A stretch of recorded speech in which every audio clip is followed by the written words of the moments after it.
It used to be you get started in a song and you wanted to knock that thing out, and an album's done in a month or two. Now it's nothing to take a year or two for one song because it just doesn't matter. Right. So it's so it's a substantially different lifestyle. Okay, and again, not to bring up millennials again, I don't know how they hustle so hard for so little.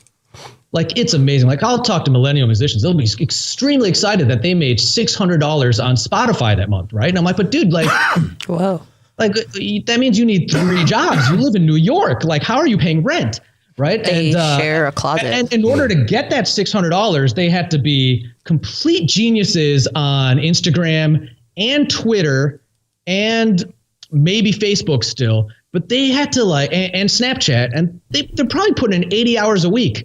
Making social media posts to drive traffic to free music to get a fraction of a royalty. It's interesting because people like the platform they have, they could actually make a lot of money off of it. Like when I, at least being in, not technically in the field, but after studying what I studied, like it's like people could make a lot of money for the amount of followers they have, but like they're all broke. They all have like 17 roommates in one bedroom, and they sleep in bunk beds, and they're like, oh, but I have like 100,000 followers. And I'm like, but like you could easily have like made like $5,000 off of like a post, but you like didn't know. I think the concept of living off of a singular thing has changed a lot now, though. The very idea that we should be able to survive on only doing one thing is almost offensive to people now. Yeah. And that I totally agree. It's the gig economy. Especially people who have paid like hundreds of thousands of dollars for 2 degrees, not one, but a double major leading to 2 degrees and an undergraduate, et cetera, et cetera. And that's scary to me because, like I said, I really think the bar is so high. I mean, we literally are the money for nothing, chicks for free generation, and neither of those things are true for kids under 30 right now. Mm-hmm. And okay, so the irony, but they have tube porn, so that's fine. But they have 2 porn, so they don't need which is free. Yeah, nobody's making money in porn either, I don't think. Nope. People have private Snapchats now. Yeah, I can envision, just off the top of my head, I can envision a bot running a server that pays people $1,000 to send a 10-minute porn video in. It's just them and their girlfriend, and there's no human beings connected at all except for the suckers. There was actually, you might have just invented something very profitable. There was like a girl. We should talk about that later. There was a girl a couple of years ago on YouTube. She was just like, she would release her porn when she hits 1 million subscribers. She's dating Adam22 now, and I was like, oh, that's interesting. Wait, is that like Sham69 or whatever that guy is? Hakatoshi69? I don't know. He's like a music. I don't really know what he does. I don't follow him. But like I remember that was like a big thing where everyone was like, whoa, this girl's releasing her porn when she hits 1 million. Like, why? That's so little to do to release something major. No, but she's really easy to hit. She's a genius because the minute you have 1 million followers, you do influencer marketing, right? Yeah, she capitalized off it. Now hundreds of dollars per dude, but post. The competition on influencer marketing is pretty rough, man. So many of the brands just want to give people free shit because there are a lot of high school girls that have a shitload of followers that are willing to do things for just free shit. Yeah. Those are called groupies. I thought the influencer thing was actually pretty lucrative, but I guess I'm wrong. It's not anymore. It's gone, man. Now it's just overregulated. It used to be like, oh, you've got 12,000 Twitter followers. That's great.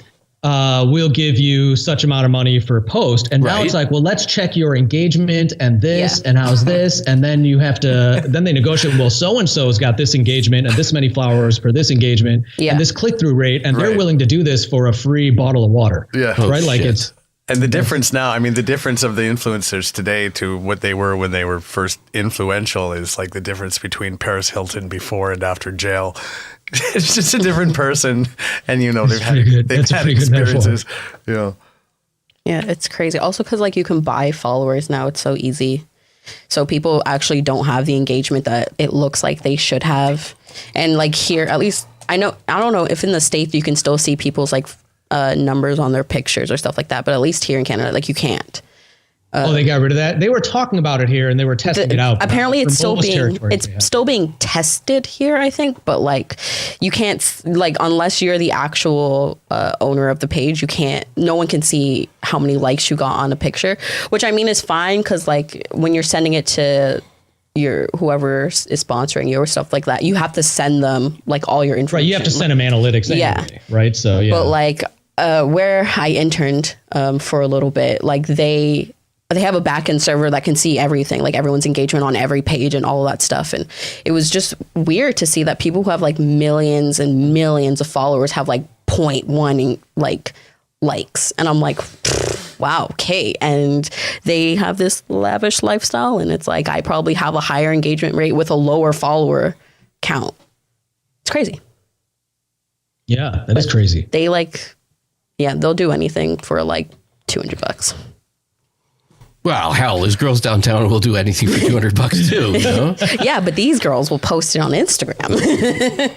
And that's a great analogy, right? Like I think pretty much everybody now is basically treated like they're a street hooker. Yeah. And not a good street hooker, like, a $5 hand job. It's not that it's now. It's just become more transparent now. That's all.